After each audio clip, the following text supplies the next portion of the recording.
오늘 우리에게 주는 하나님의 말씀은 에베소서 1장 1절로 2절까지 말씀 같이 읽도록 하겠습니다. 하나님의 뜻으로 말미암아 그리스도 예수의 사도된 바울은 에베소에 있는 성도들과 그리스도 예수 안에 있는 신실한 자들에게 편지하노니 하나님 우리 아버지와 주 예수 그리스도로부터 은혜와 평강이 너희에게 있을지어다. 아멘. 나 예수는 하나님의 말씀입니다. 성경을 들고 믿음으로 선포하시겠습니다. 자입니다.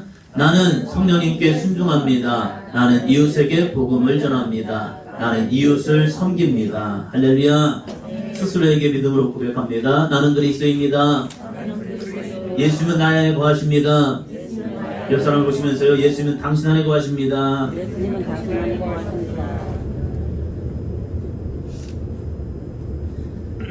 지난주부터 에베소의 말씀을 함께 나누고 있습니다. 에베소서 사도 바울이 에베소에 있는 교인들에게 권면의 말씀과 또한 축복의 말씀 그리고 은혜의 말씀을 함께 전하면서 정말로 나는 어디 안에 있는가? 나는 어디 안에 있는가? 나는 누구와 함께 하는가? 당신은 그리스도 안에 있습니까? 를 전하면서 신앙생활이 무엇인가? 신앙생활인 것은 하나도 아닙니다. 예수님과 함께 나 혼자 가는 게 아니에요. 나 혼자 주님을 쫓아가는 것도 아니고 예수님과 함께 그리스도 안에서 하는 것이 신앙생활이다. 이것을 전하고 싶어서 에베소서를 쓰고 이 편지를 에베소 교인들에게 전해줍니다. 그리스도 안에 있다는 것은 내가 교회를 와서 예배를 참석하는 것이 목적이 아닙니다. 예배를 왔다 가는 것이 목적이 아니라 내가 예배를 통해서 주의 음성을 듣고 나는 일주일 동안 삶 속에서 주님과 함께 하는가?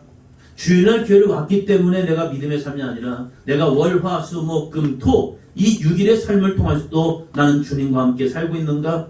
주님과 함께 살고 있다면 그 사람은 반드시 하나님의 거룩한 복의 통로, 은혜의 통로 될 줄로 믿습니다. 하나님은 함께하는 자들에게 은혜와 복을 주시고 있다는 거예요. 그래서 나를 통하여 세계 열방이 복을 받을 수 있는 통로가 되고 있다는 거예요. 그래서 우리는 기도합니다. 하나님, 내가 주님과 함께 동행하게 도와주소서. 요셉이 하나님이 함께 하심을 통해서 그가 형통한 삶이 되었답니다. 그 한 사람의 형통함이 애굽, 이집트를 살리고 그의 거룩한 형통함이 그의 온 가족을 살리는 복의 통로가 되고 있다는 사실입니다. 왜요? 한 가지 비밀이 있기 때문에 하나님께서 여호와께서 요셉과 함께 하심으로 그가 형통한 자가 되었더라. 할렐루야. 저는 여러분이 주님과 함께 동행하는 삶이 왜 동행해야 하느냐? 여러분의 삶에 하나님이 함께 하시면 분명히 요셉처럼 형통한 삶이 될 줄로 믿습니다. 그래서 주님과 동행해보자는 겁니다. 그냥 혼자 살아가는 인생이 되어서 넘어지고 쓰러지고 방황하는 자, 괴로워하는 자 되지 말고 주 예수께서 함께 하심을 통해서 주님, 나도 주님과 함께 승리하였습니다. 할렐루야. 그래서 사도 바울은 자신에게 늘 전합니다. 나는 누구냐? 나는 누구지? 나는 도대체 누구야? 나는 왜 이 복음을 전하고 있는 거야? 나는 왜 힘들고 어려운 이 고난의 길, 어쩌면 힘들고 어려운 이 사도의 길을 가고 있는가? 오늘 말씀의 바로 기도 제목이 바로 이겁니다. 한번 같이 합니다. 시작. 나는 예수님의 사도입니다. 바울이 편지를 쓰면서 늘 고백하는 것이 자기의 정체성입니다. 이 정체성이 흔들리면 가는 길이 방황해요.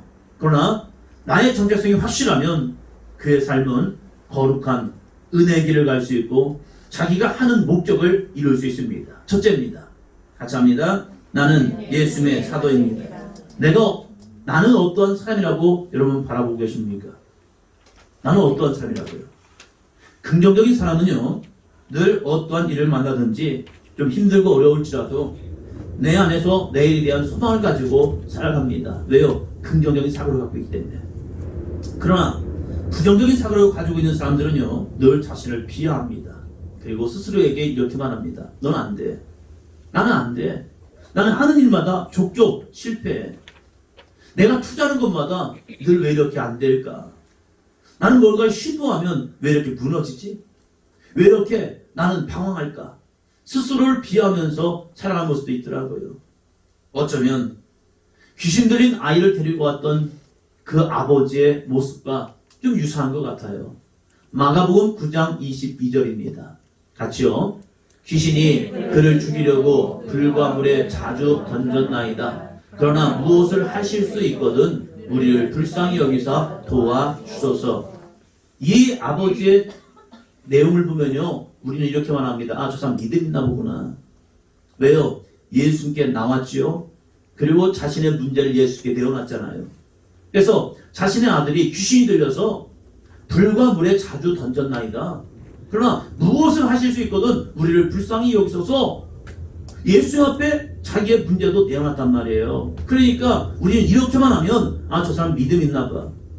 교회를 오고 신앙생활하고 그냥 기도생활 좀 하는 것 같으면 아, 저 사람 믿음 있나 봐 라고 생각합니다. 그러나 예수님이 응답의 믿음의 기도는 아니었다는 거예요. 아무리 기도해도 응답받지 못하는 기도가 있고요, 아무리 신앙생활해도 응답 없는 신앙생활이 있습니다. 그럴 때 예수님께서 그의 믿음을 바꿔주십니다. 어떤 믿음이냐? 23절입니다. 같이요. 예수께서 이르시되 할 수 있거든이 무슨 말이냐? 믿는 자에게는 능히 하지 못할 일이 없느니라 하시니. 아멘.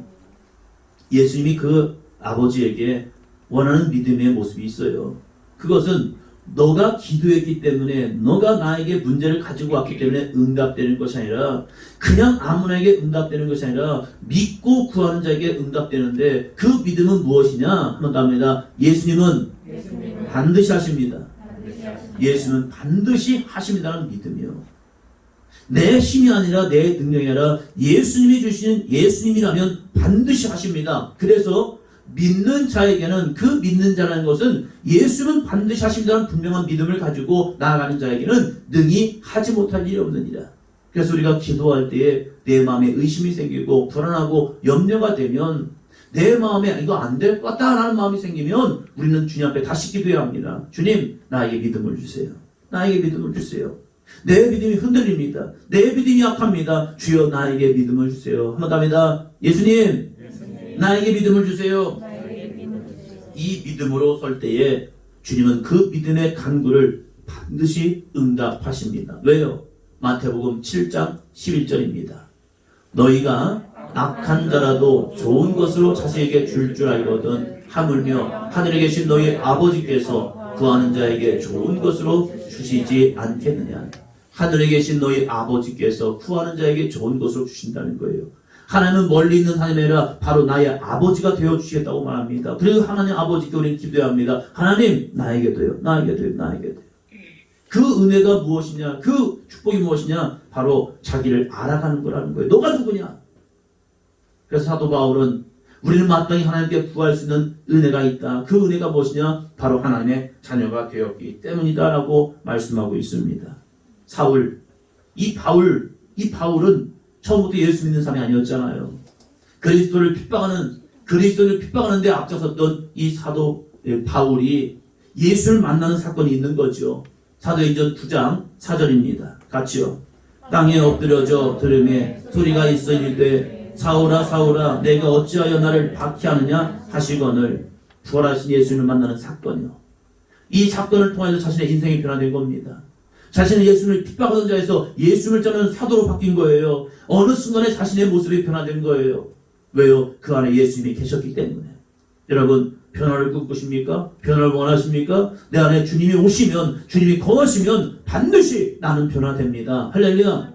누군가 변화되기 원하십니까? 기도하면 돼요. 주여, 저 영혼 속에 예수 그리스도가 들어오게 하여 주시고 그 사람이, 그 영혼이 예수를 받아들일 수 있는 믿음이 되게 하여 주어서. 사람과 사람과의 만남도 사람을 변화시킵니다. 잘못된 친구를 만나면요, 그 사람이 잘못되어 갑니다. 좋은 친구를 만나면요, 그 사람이 좋은 변화의 모습이 됩니다. 좋은 선생님 만나면요, 그 선생님을 통해서 자신의 인생이 변화됩니다. 좋은 관계를 만나면 그 사람을 통해서 그 인생이 변화되고 있다는 거예요. 예수를 만나면 그 예수를 통해서 반드시 그 사람은 변화됩니다. 할렐루야. 예수를 보았고 알았지만 예수를 만나지 않기 때문에 변화가 안 되는 거죠. 이 사울은 자신이 예수를 핍박하러 가던 그 도중에 예수를 만나는 순간 그는 더 이상 예수를 부정할 수가 없는 거예요. 왜요? 부활하신 예수를 만났기 때문에. 그래서 그는 변화되어서 뭘로 변화됩니까? 사도로 변화되고 있다는 거예요. 예수를 만난 이후에 그는 사도가 되어서 주의 복음을 증거하는 자가 되었습니다. 여러분은 왜 사도의 연기에 왔을까요? 왜 여러분은 사도의 연기로 인도하셨을까요? 우연찮게? 그냥 다니다 보니까 여기까지 왔네요. 그렇습니까? 아니라는 거예요. 하나님께서 여러분을 이 교회에 부르신 분명한 목적이 있을 겁니다. 그것은요, 한마디 합니다. 나도 예수님의 사도입니다.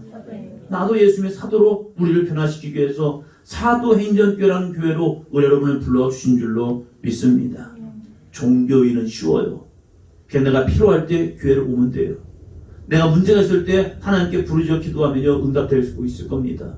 종교인이 된다는 것은 나의 필요 목적을 향해 달려가는 삶입니다. 그러나 사도가 된다는 것은 쉬운 일이 아닙니다. 예수님의 제자들도 제자에서 사도로 되는 순간의 변화의 모습 속에서 그들이 변화된 게 있는데 그 뭐냐면 한마디 합니다. 기도에 힘쓰더라. 기도 쉬운 거 아닙니다. 기도 어렵습니다. 기도 1시간 하는 거, 새벽 기도하는 거, 저녁 기도하는 거, 이거 쉽지 않습니다. 기도하기 위해서는요, 결단이 필요하고요, 내 헌신이 필요하고 내려놓음이 필요합니다. 한 권사님은 새벽에 일어났는데 너무 피곤하더래요. 그렇죠, 피곤하죠.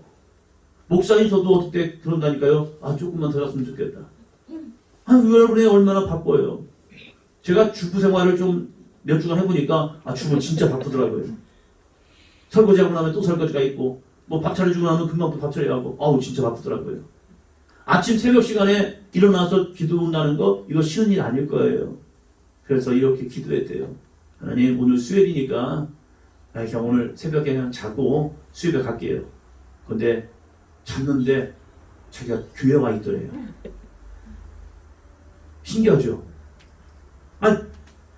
새벽에 일어나가지고 눈을 떠가지고 너무 피곤해가지고 주님, 오늘 수요일에 있으니까 수요일에 갈 거니까 오늘 하루는 쉬겠습니다 하고 잠을 잤는데 자기가 교회 와 있더래요. 이게 무슨 일이냐? 꿈에서 교회 온 거예요. 난 분명히 잤는데 왜 내가 교회 와 있지? 그러니까 그게 꿈인 거예요. 그게. 꿈속에서도 주님을 만나더라고요. 얼마나 귀한 모습이에요. 기도하는 것 쉬운 거 아닙니다. 저녁 기도하는 거 이거 정말 어려운 일이에요. 그럼에도 불구하고 왜 기도합니까? 기도하는 것은 내 안에 내가 죽어지고 내 안에 예수 그리스도 살아는 기적을 통하여서 하나님이 이루시는 놀라운 기적과 능력을 체험할 수 있는 믿음의 삶이 되기 위해서입니다. 나는 약하지만 주님은 강하시고 나는 없지만 주님은 있으시고 나는 연약하지만 주님은 나를 통하여 회복하여 주시기 때문에 그 주님의 은혜를 사모하며 기도하는 겁니다. 할렐루야. 그럼 기도만 하면 됩니까? 사도들은요 기도만 하지 않았어요. 한번 답니다. 하나님의 말씀을 듣고 배우고 행하는 삶, 듣고 배우고 행하는 삶이 있었다는 겁니다. 그래서 그 말씀이 믿어지고 그 말씀 가운데 나감을 통해서 그 말씀을 선포하고 나아갈 때 그 말씀이 우리의 삶에 나의 삶에 어떻게 이루어지다를 보는 것이 바로 사도들의 삶이었다는 거예요.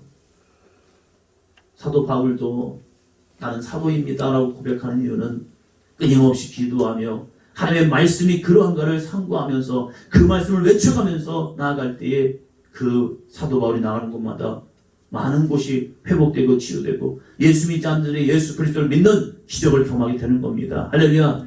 감사합니다. 나도 예수의 사도입니다. 둘째입니다. 둘째. 같이 합니다. 사도는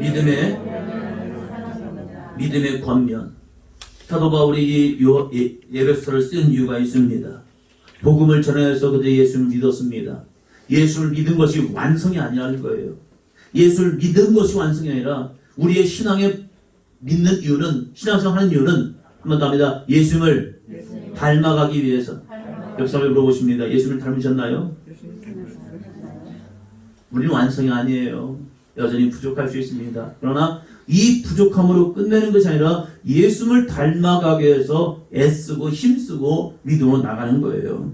그래서 바울은 에베소서를 쓰면서 이렇게 말합니다. 1장 후반부입니다. 같이요. 에베소에 있는 성도들과 그리스도 예수 안에 있는 신실한 자들에게 편지하노니. 누구에게 편지한다고요? 에베소에 있는 성도들 또한 그리스도 예수 안에 있는 신실한 자들. 아니 이 사람들 뭐라고 말해요? 예수 믿는 사람들이잖아요. 예수 믿었으면 된 거 아니에요? 그런데 왜 이 에베소서를 쓰고 있냐 이거예요.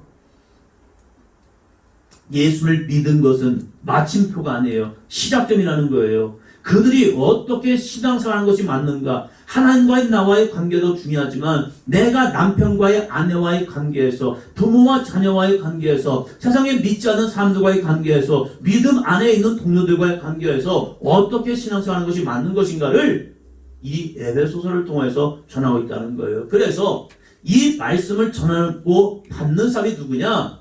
에베소에 있는 성도들, 그리고 그리스도 안에 있는 신실한 자들에게 편지한다. 이 편지의 내용을 보니까 권면이라는 거예요. 그래서 사도는 믿음의 권면을 하는 사람이라는 겁니다. 여러분, 누구 때문에 상처받습니까? 잘못된 권면 때문에 상처받는 경우가 많죠. 이 권면이 사람의 생각이나 사람의 주장이 되면요, 사람이 상처가 되더라고요. 물론 하나님의 말씀을 가지고 권면해도 상처받는 경우가 있어요. 그건 어쩔 수 없는 거예요. 그래서 이 사도 바울은 에베소서라는 말씀을 쓰기 위해서 믿음의 사람들에게 어떤 신앙에 전달하기 위해서 사도 바울이 끊임없이 한 것은 기도예요.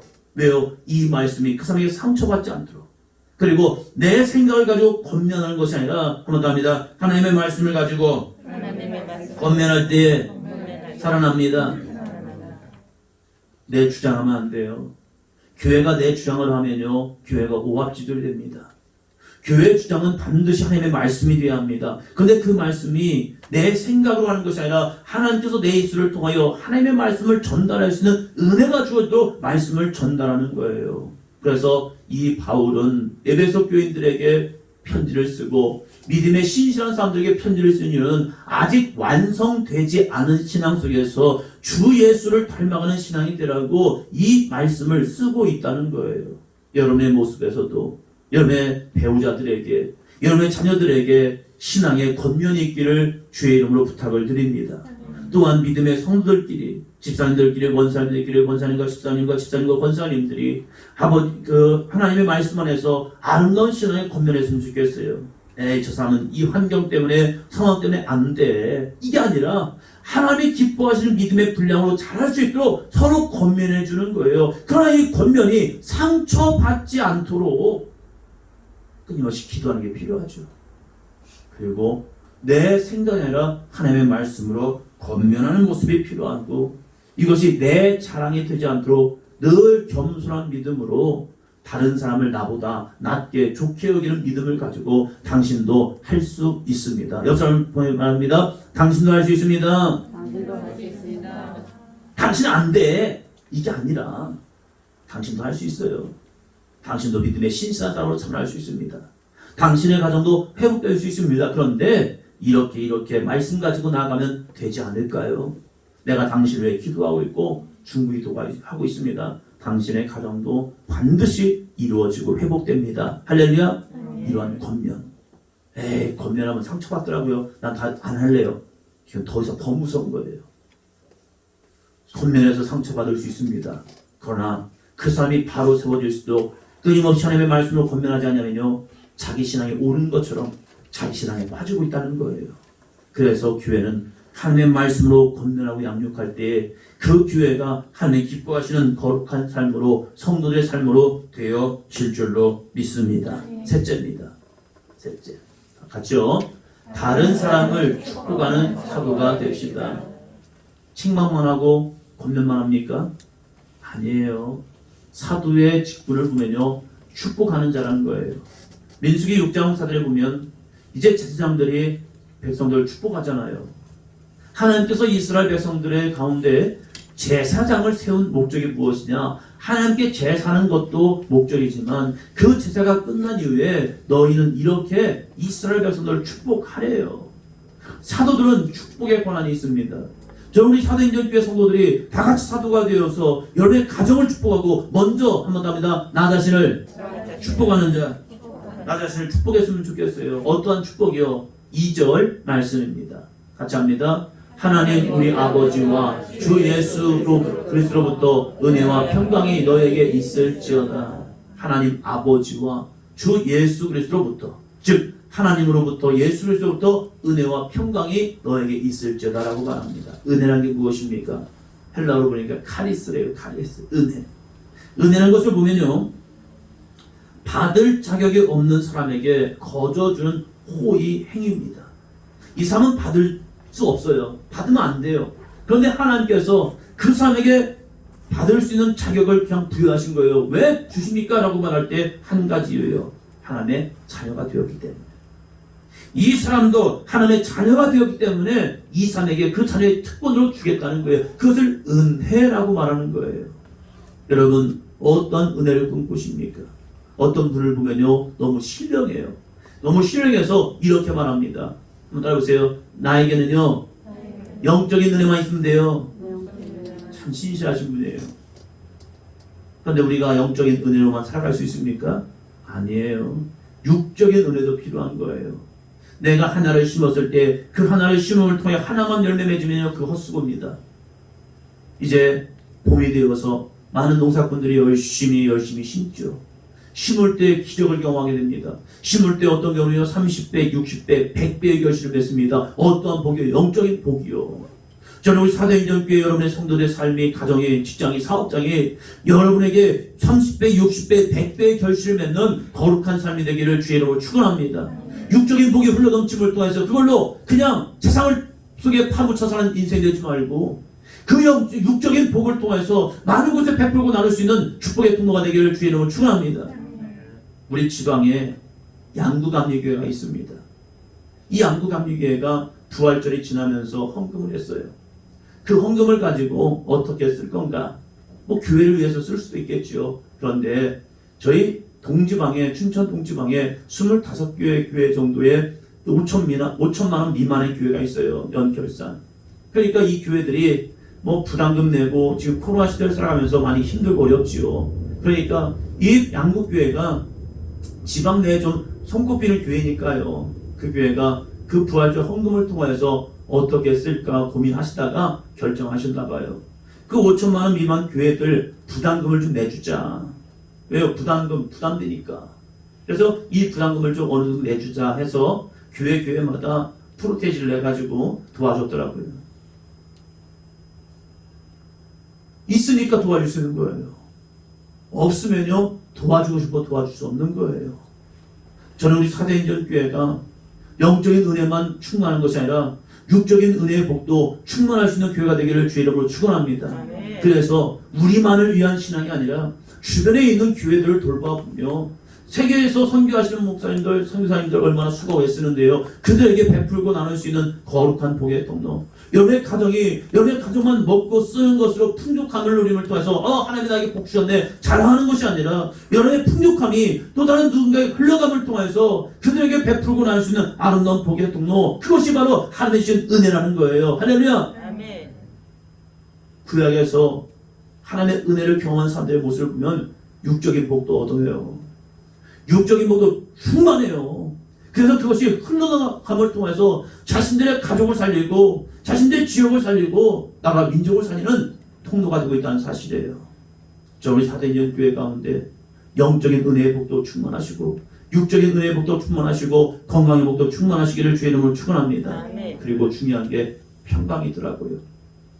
잠깐 프로그램을 보니까 그 사람에게 스트레스가 없대요. 이 스트레스 지수가 있잖아요.